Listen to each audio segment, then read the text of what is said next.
vin. Il y a toujours un peintre italien, un peintre qui chante en remontant ses pinceaux. Et c'est beau, il y a toujours un peintre au balcon. Ah, ça fait du bien, un peu de culture et de tendresse comme ça, de bonheur le matin, un vendredi matin qui plus est. Bonjour Natacha, bonjour Jérôme. Natacha nous parlera d'un joli sourire que l'on peut faire naître. Et puis avec Jérôme, c'est simplement la béatitude quand on regarde certains tableaux. Ceux du grand maître, le Gréco, grand maître français auquel une rétrospective, la première du genre, est consacrée aujourd'hui. Enfin, à partir d'aujourd'hui, oui, à partir d'aujourd'hui au Grand Palais à Paris. Vous êtes offert une petite visite guidée, mais alors pas avec n'importe qui. Hein.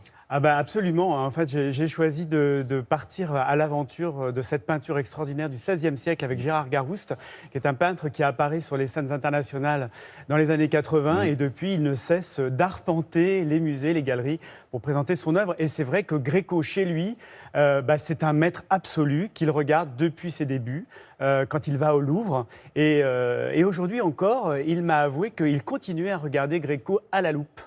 Oui. Ça ne m'étonne pas, parce qu'en fait, ce sont des grands maîtres qui nous marquent quand on a un certain âge et une certaine éducation culturelle. C'est vrai qu'on est tous passés par les grands maîtres, quoi. Dans les années 80, en tous les cas, Gérard Garouste se place résolument à l'inverse de la tendance artistique de l'époque. Lui, il décide d'aller regarder les grands maîtres de la peinture. C'est pour ça que vous l'avez choisi. Et c'est pour ça que je l'ai choisi, absolument. Visite ? Alors, je vous emmène donc d'abord dans son atelier parisien et ensuite, nous irons au Grand Palais pour découvrir les intuitions et les émotions de ce peintre absolument extraordinaire qu'est Gérard Garouste et bien sûr, le Gréco.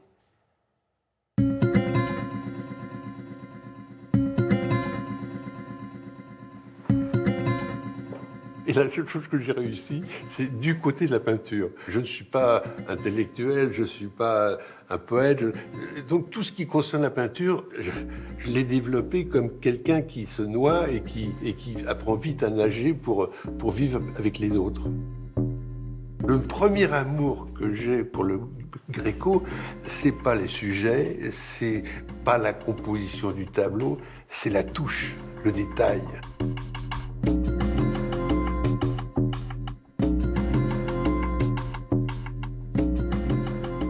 Regardez le drapé, là, comme là, c'est une véritable leçon de peinture. Une fois, je me suis fait engueuler par le gardien du musée parce que j'y avais été avec une loupe. Je regardais de très, très près le tableau du Gréco. Gréco peut tout à fait faire peur. Gréco, c'est un sauvage dans la jungle de la Renaissance. Il a une énergie débordante, il est extrêmement obstiné, il n'a aucun sens du compromis ou très peu de sens du compromis. On a l'impression que Gréco joue sa vie d'artiste ou joue son ambition pour la peinture. Gréco ne cherche pas à représenter la réalité dans ses apparences, mais la réalité dans sa complexité, dans sa température, dans son mouvement, dans ses impressions. Et justement, lorsque Gréco attaque la peinture d'un corps ou d'une composition, il ne va pas hésiter à allonger, à transformer, à métamorphoser ses formes si la couleur le commande, si la couleur l'exprime. Et peu importe du dessin, au fond.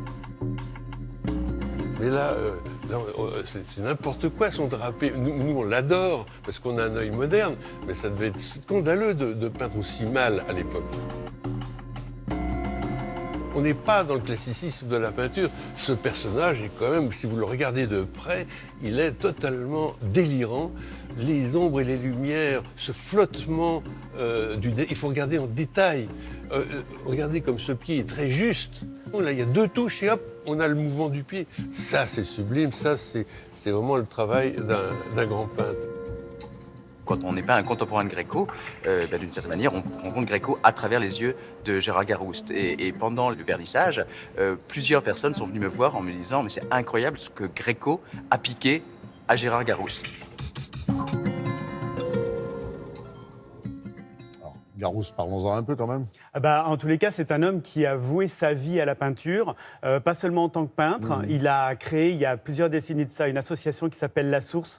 Et l'art devient en fait un outil pour aider les plus jeunes quand ils sont en difficulté pour pouvoir s'exprimer. Il rentre à l'Académie des Beaux-Arts aussi, c'est-à-dire qu'il va pouvoir, avec son épée, l'épée qui a été dessinée par sa femme, la célèbre designer Elisabeth Garouste. Et donc cette épée, chez les académiciens, c'est vraiment pour défendre à la fois l'art, l'intelligence, la culture, l'émotion. Et donc Gérard Garouste entre dans le grand temple de l'Académie des Beaux-Arts. Et merci pour ce regard moderne sur cette peinture très ancienne. C'est rare et ça fait du bien. 5 siècles les séparent. Ouais, et donc, on doit retourner vers l'héritage pour pouvoir évoluer, chacun d'entre nous. Merci beaucoup, À bientôt. Jérôme.